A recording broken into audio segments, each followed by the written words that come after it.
Hello દોસ્તો, રામાચરણ digital ચેનલમાં તમારું સ્વાગત છે. આ ચેનલ સબસ્ક્રાઇબ કરજો. આ વિડીયોમાં કંઈક નવું જાણવા માટે આ વિડીયો છેલ્લે સુધી જોજો તો તમને કંઈક નવું જાણવા મળશે. મારું નામ વિશાલભાઈ છે. આપણે આ વિડીયોમાં જણાવવાના છીએ કે પાવાગઢનો ઇતિહાસ વિશે જણાવીશું. તો દોસ્તો ચાલુ કરીએ આ વિડીયો. પાવાગઢ ગુજરાત સૌથી પ્રાચીન અને પવિત્ર તીર્થ સ્થાનોમાં નું એક છે.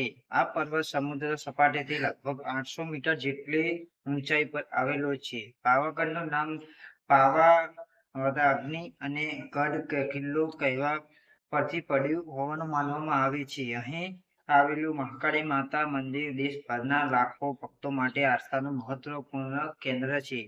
પાવાગઢનો ઇતિહાસ હજારો વર્ષો જૂનો માનવામાં આવે છે. પ્રાચીન સમયમાં અહીં વિવિધ રાજવંશોએ શાસન કર્યું હતું.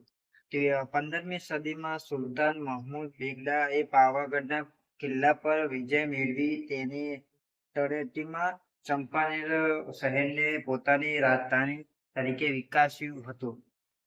ચંપાનેર અને પાવાગઢ આજે તેમના ઐતિહાસિક અને સ્થાપત્ય મહત્વને કારણે યુનેસ્કો વર્લ્ડ હેરિટેજ તરીકે માન્યતા પ્રાપ્ત છે. પાવાગઢમાં અનેક પ્રાચીન મંદિરો, કિલ્લાની દિવાલો, દરવાજા, તળાવો અને ઐતિહાસિક અવશેષો જોવા મળે છે. મહાકાળી માતાના મંદિરના દર્શન માટે દર વર્ષે લાખો યાત્રાળુઓ અહીં આવે છે.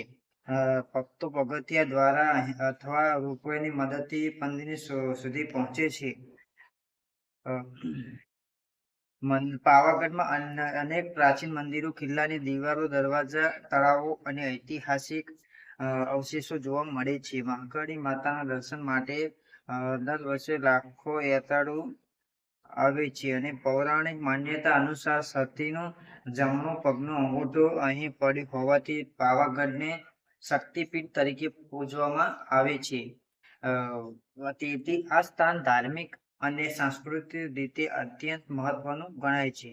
આજે પાવાગઢ માત્ર ધાર્મિક સ્થળ નહીં પરંતુ ઐતિહાસિક વર્ષો, પ્રાકૃતિક સૌંદર્ય અને પ્રવાસનું પણ મહત્વપૂર્ણ કેન્દ્ર છે. અહીંનો ભવ્ય કિલ્લો, હરિયાળા પહાડો અને મહાકાળી માતાનું મંદિર ગુજરાતી ગૌરવશાળી સંસ્કૃતિ અને ઇતિહાસનું જીવન પ્રતીક છે. તો દોસ્તો આપણે વિડીયોમાં પાવાગઢનો ઇતિહાસ વિશે જણાવ્યું. તો દોસ્તો તમને વિડીયો સારો લાગ્યો તો વિડીયોને લાઈક કરી દેજો. આ ચેનલમાં પહેલી વાર તો ચેનલ સબસ્ક્રાઈબ કરી દેજો તો તમને દરરોજ નવ કંઈક જાણવા મળશે. જય મહાકાળી માં.